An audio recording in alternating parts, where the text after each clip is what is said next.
j'ai un cheveu sur la langue et je n'ai jamais été aussi fière de le montrer devant toute la France. Aujourd'hui, je vous parle de mon deuxième plus gros complexe qui a un peu bercé ma jeunesse et comment je l'ai accepté et comment le mouvement Kentikonta m'aide en fait. J'ai un cheveu sur la langue depuis que j'ai commencé à parler en fait, depuis le début de ma vie. Comme tout enfant normal, je n'ai jamais prêté attention à mon cheveu sur la langue. Ça n'a jamais été un problème jusqu'au début collège, lycée où c'est devenu insupportable. Je suis vraiment loin d'être l'enfant le plus scolaire et la seule manière pour moi de m'amuser un petit peu à l'école, c'est de participer à l'oral. J'aime pas être... En fait, je suis une pile électrique, je n'aime pas être posée devant ma feuille, je n'aime pas ne pas bavarder. Et si je ne peux pas bavarder, je préfère bavarder avec les profs. C'est-à-dire que moi, ma manière à moi d'apprendre et d'être à l'école, c'était de parler tout le temps, de poser tout le temps des questions.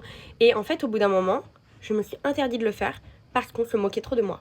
Pendant très longtemps, même mes amis les plus proches s'en rendaient pas compte, mais m'imitaient constamment. C'est-à-dire que quand j'essayais de dire des choses intéressantes, de parler, de donner mon avis, on n'allait pas m'écouter, on allait regarder mes lèvres et à la fin on allait faire « ah ça. » Et ça, pendant des années. Au début, j'avais tenté une stratégie qui m'angoissait énormément socialement. C'était que avant de faire une phrase, je devais réfléchir à s'il y avait des S ou des Z et formuler ma phrase sans qu'il y ait ces lettres-là. C'est-à-dire que si je dois dire « je suis Loeva », je vais plutôt réfléchir et je vais faire « je m'appelle Loeva ». Et en fait, j'allais réfléchir constamment à mes phrases, ce qui me bloquait complètement dans ma spontanéité et mon dynamisme. Et en fait, ça suffisait pas, j'arrivais pas à être à l'aise socialement, je devais constamment réfléchir à mes phrases.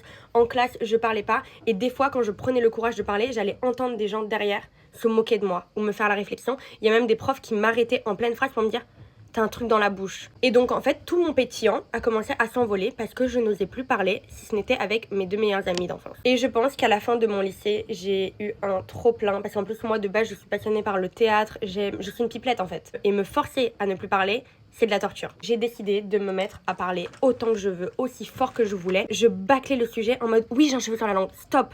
Genre en mode je voulais juste finir mes phrases et j'avais l'impression que j'allais pas être intéressante parce que on se basait que sur mon cheveu sur la langue. Et une chose qui m'a le plus aidée, c'est en sortant du lycée de commencer à faire des vidéos sur TikTok. Genre, what the fuck. Dites-vous, je parlais plus sur TikTok que en public. C'est-à-dire que vraiment, je faisais des vidéos et il y avait toujours 10 commentaires gentils et un commentaire me demandait pourquoi j'avais un cheveu sur la langue et il suffisait que j'ignore ou que je réponde et c'était fini. Et en fait, en récupérant ma répartie, c'est là en fait que j'ai regagné confiance en moi. Encore une fois, je n'ai jamais eu autant confiance en moi que depuis que j'accepte ma personnalité, mais dans son entièreté. C'est-à-dire que j'accepte comment je parle, la manière dont je me comporte, la manière dont je m'habille, la manière dont est fait mon corps. Depuis que je m'accepte entièrement, et je n'ai jamais eu autant confiance en moi. Il n'y a rien de plus beau en fait que d'être soi-même. Être une